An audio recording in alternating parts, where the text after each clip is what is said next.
yes sir and only ក្នុងរាត្រីនេះមេឃស្រទុំខ្លាំងណាស់មានតែរូបខ្ញុំនិងស្រមោលដែលចាំងអង្គុយនឹកដល់រឿងរ៉ាវដែលកន្លងស្នេហាដែលធ្លាប់ហៅថាបងនឹងអូនពេលនេះសល់តែភាពស្ងប់ស្ងាត់ទំនក់ទឹកភ្លៀងហូរធ្លាក់មកជំនួសទឹកភ្នែកបេះដូងប្រេងឆាបែកជាពីរចំណែកក្នុងរាត្រីនេះ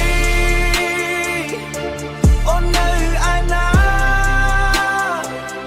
តើដឹងទេថាបងឈឺចាំប៉ុណ្ណាពន្លឺផ្កាយរលត់ដោយក្តីសង្ឃឹមបាត់បង់ស្នេហ៍ដែលធ្លាប់ត្រលប់ជាសូន្យរាត្រីដ៏សែនវែងឆ្ងាយមើលទៅមេឃឃើញតែភាពងងឹតសូន្យឈឹងបងព្យាយាមទប់អារម្មណ៍កុំឲ្យចិត្តនេះវាខឹង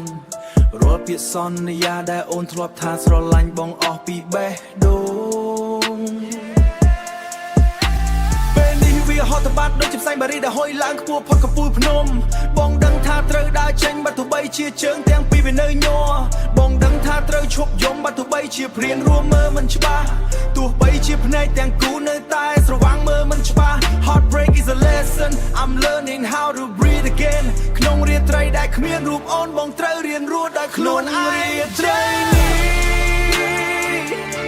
អូននៅឯណាតើដឹងទេថាបងឈឺចាប់ប៉ុណ្ណាពន្លឺផ្កាយរលត់ដោយក្តីសង្ឃឹមបាត់បង់ស្នេហ៍ដែលធ្លាប់ត្រលប់ជាសូន្យ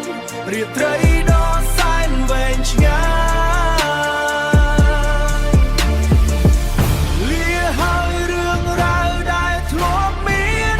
លាហើយមនុស្សដែលធ្លាប់ក្បែរប្រាទោះបីឈឺចាប់ក៏ត្រូវតែទៅ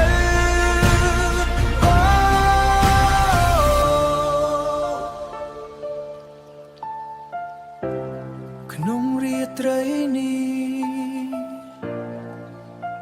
បងនឹងរៀនបំភ្លេចអូន